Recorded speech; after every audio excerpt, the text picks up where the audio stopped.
ಇವತ್ತಿನ ಸಂಚಿಕೆಯಲ್ಲಿ ಹೊಟ್ಟೆ ಶುದ್ಧೀಕರಣ ಮಾಡುವ ಮನೆಮದ್ದುಗಳನ್ನು ನೋಡೋಣ. ಮೊದಲನೇ ಮನೆಮದ್ದು, ರಾತ್ರಿ ಮಲಗುವಾಗ 1 ಲೋಟ ಬಿಸಿ ನೀರಿನಲ್ಲಿ 4 ಚಮಚದಷ್ಟು ಹರಳೆಣ್ಣೆ ಹಾಕಿ ಸೇವನೆ ಮಾಡಬೇಕು. ಅತಿ ಬೇದಿ ಆದರೆ 2 ಚಮಚ.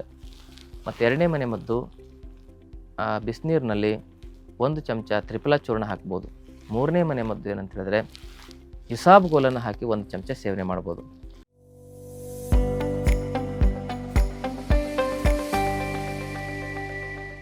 ಶ್ರೀ ಗುರು ಬಸವಲಿಂಗಾಯ ನಮಃ. ಓಂ ನಮಃ ಶಿವಾಯ. ಸರ್ವರಿಗೂ ಭಕ್ತಿಯ ಶರಣಾರ್ಥಿ. ಆತ್ಮೇಲೆ ಇವತ್ತಿನ ಸಂಚಿಕೆಯಲ್ಲಿ ಹೊಟ್ಟೆ ಶುದ್ಧೀಕರಣ ಮಾಡುವ ಮನೆಮದ್ದುಗಳನ್ನು ನೋಡೋಣ. ಹೊಟ್ಟೆ ಶುದ್ಧವಾಗಿದ್ದರೆ ಜೀರ್ಣಶಕ್ತಿ ಚೆನ್ನಾಗಿರುತ್ತೆ. ಜೀರ್ಣಶಕ್ತಿ ಚೆನ್ನಾಗಿದ್ದು ಯಾರಿಗೆ ಸರಿಯಾಗಿ ಹೊಟ್ಟೆ ಶುದ್ಧವಾಗಿರುತ್ತೆ, ಕರಳು ಶುದ್ಧವಾಗಿರುತ್ತೆ, ಅವರಿಗೆ ವಾತ ಪಿತ್ತ ಕಫದೋಷಗಳು ಬ್ಯಾಲೆನ್ಸ್ ಇರ್ತವೆ. ವಾತ ಪಿತ್ತ ಕಫದೋಷಗಳು ಬ್ಯಾಲೆನ್ಸ್ ಇತ್ತು ಅಂತ ಹೇಳಿದ್ರೆ ಸಪ್ತಧಾತುಗಳು ಬಹಳ ಶಕ್ತಿಯುತವಾಗಿರ್ತವೆ.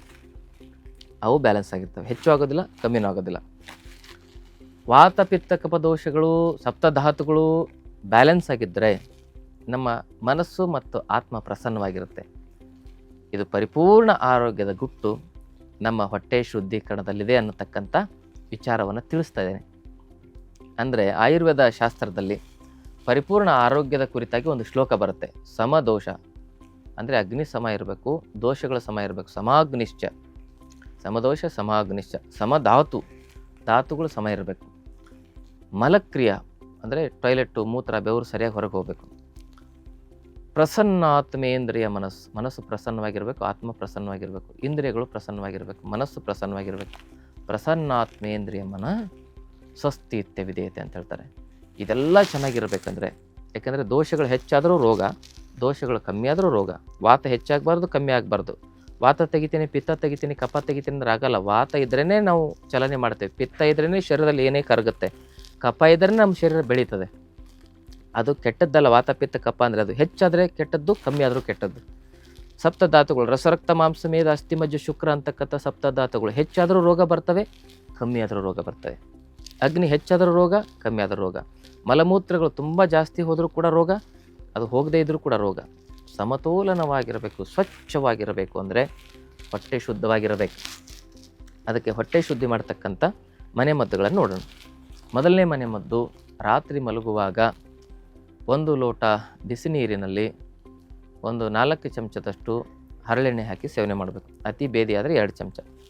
ಮತ್ತು ಎರಡನೇ ಮನೆಮದ್ದು, ಬಿಸಿನೀರಿನಲ್ಲಿ 1 ಚಮಚ ತ್ರಿಫಲಾ ಚೂರ್ಣ ಹಾಕ್ಬೋದು. ಮೂರನೇ ಮನೆಮದ್ದು ಏನಂತ ಹೇಳಿದ್ರೆ ಇಸಾಬ್ಗೋಲನ್ನು ಹಾಕಿ 1 ಚಮಚ ಸೇವನೆ ಮಾಡ್ಬೋದು.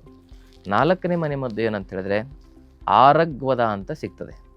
ಆರಗ್ವದ ಕಕ್ಕೆ ಮರ, ಆ ಕಾಯಿ ಒಳಗಡೆ ಕಪ್ಪು ಮೇಣ ಇರ್ತದೆ. ಆ ಮೇಣವನ್ನು ತೆಗೆದು ಅದನ್ನು ಒಂದು 3-4 ಕಡಲೆಕಾಳು ಗಾತ್ರದಷ್ಟು ಉಂಡೆ ಮಾಡಿ ನುಂಗಿ ಬಿಸಿನೀರು ಕುಡಿಬೇಕು, ಒಂದು ಅರ್ಧ ಗ್ಲಾಸ್. ಅದರಿಂದನೂ ಕೂಡ ನಮ್ಮ ಮಲಬದ್ಧತೆ ಸಮಸ್ಯೆ ಶಾಶ್ವತ ಪರಿಹಾರ. ಇನ್ನು ಇಂಗಳಾರದ ಕಾಯಿ ಅಂತ ಸಿಗುತ್ತೆ. ನೀವು ಯೂಟ್ಯೂಬ್ನಲ್ಲಿ ಸರ್ಚ್ ಮಾಡಿ ನೋಡಿ, ಇಂಗಳಾರ ಕಾಯಿ ಅಂಥೇಳಿ. ಗೂಗಲ್ನಲ್ಲಿ ಸರ್ಚ್ ಮಾಡಿ ನೋಡಿ, ಇಂಗಳಾರದ ಒಂದು ಟ್ರೀ ಅಂಥೇಳಿ, ಮರ ಅಂಥೇಳಿ. ಆವಾಗ ಅದು ಸಿಗುತ್ತೆ, ಇಂಗಳಾರದ ಕಾಯಿ. ಅದಕ್ಕೆ ಇಂಗಳಕಾಯಿ ಅಂತಲೂ ಕರೀತಾರೆ. ಅದರ ಒಂದು ತಿರುಳು ತೆಗೆದು, ಕಾಯಿ ಮೇಲೆ ಇರ್ತಕ್ಕಂಥ ತಿರುಳು ತೆಗೆದು ಅದನ್ನು ಕೂಡ ಉಂಡೆ ಮಾಡಿ ಒಂದು ಕಡಲೆಕಾಳು ಗಾತ್ರದಷ್ಟು ಒಂದು 5-6 ಉಂಡೆ ತಿನ್ನೋದ್ರಿಂದ, ಆಮೇಲೆ ಬಿಸಿನೀರು ಕುಡಿಯೋದ್ರಿಂದ ರಾತ್ರಿ ಹೊಟ್ಟೆ ಶುದ್ಧವಾಗುತ್ತೆ.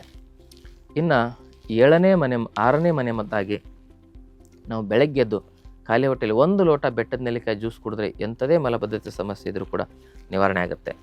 ಇನ್ನು 7ನೇ ಮನೆಮದ್ದಾಗಿ ಈ ಬೆಳಗ್ಗೆ ಎದ್ದು ಖಾಲಿ ಹೊಟ್ಟೆಯಲ್ಲಿ 1 ಲೋಟ ಬಿಸಿ ಬಿಸಿ ನೀರು, ಅದರಲ್ಲಿ 1-1.5 ಚಮಚ ಸೈಂಧವ ಲವಣವನ್ನು ಹಾಕಿ ಕುಡಿದು ವಾಕಿಂಗ್ ಮಾಡಬೇಕು. ಆಮೇಲೆ ಅರ್ಧ ಗಂಟೆಗೆ ಒಂದ್ಸರಿ ಒಂದೊಂದು ಗ್ಲಾಸ್ ನೀರು ಕುಡಿತಾ ಬನ್ನಿ. ಹೊಟ್ಟೆ ಕಂಪ್ಲೀಟಾಗಿ ಶುದ್ಧಿ ಆಗುತ್ತೆ. ಅದೆಷ್ಟೇ ಮಲಬದ್ಧತೆ ಇದ್ದರೂ ಕೂಡ ಈ ಸೈಂಧವ ಲವಣದ ನೀರನ್ನು ನಾವು ಸೇವನೆ ಮಾಡೋದ್ರಿಂದ ಸರಿಪಡಿಸ್ಕೋಬೋದು. ಹೀಗೆ ಇವೆಲ್ಲ ಮನೆಮದ್ದುಗಳು ಮಲಬದ್ಧತೆ ನಿವಾರಣೆಗೆ ಉತ್ತಮ ಪರಿಹಾರ. ಯಾರು ಮಲಬದ್ಧತೆ ನಿವಾರಣೆ ಮಾಡ್ಕೊತಾರೆ ಅವರಿಗೆ 100 ವರ್ಷ ಆರೋಗ್ಯ ಮತ್ತು ಆ ಒಂದು ಸಮಾಧಾನ, ಶಾಂತಿ, ನೆಮ್ಮದಿ ಶತಸಿದ್ಧ ಅಂಥೇಳಿ ನಿಮಗೆ ಹೇಳಲಿಕ್ಕೆ ಇಚ್ಛೆ ಪಡ್ತೇನೆ. ಈ ಮಾಹಿತಿ ಇಷ್ಟವಾದಲ್ಲಿ ತಮ್ಮ ಬಂಧು ಮಿತ್ರರಿಗೆ ಶೇರ್ ಮಾಡ್ಕೊಳ್ಳಿ. ಜೊತೆಗೆ ಚಾನಲನ್ನು ಸಬ್ಸ್ಕ್ರೈಬ್ ಮಾಡ್ಕೊಂಡಿಲ್ಲ ಅಂದರೆ ದಯವಿಟ್ಟು ಸಬ್ಸ್ಕ್ರೈಬ್ ಮಾಡ್ಕೊಳ್ಳಿ.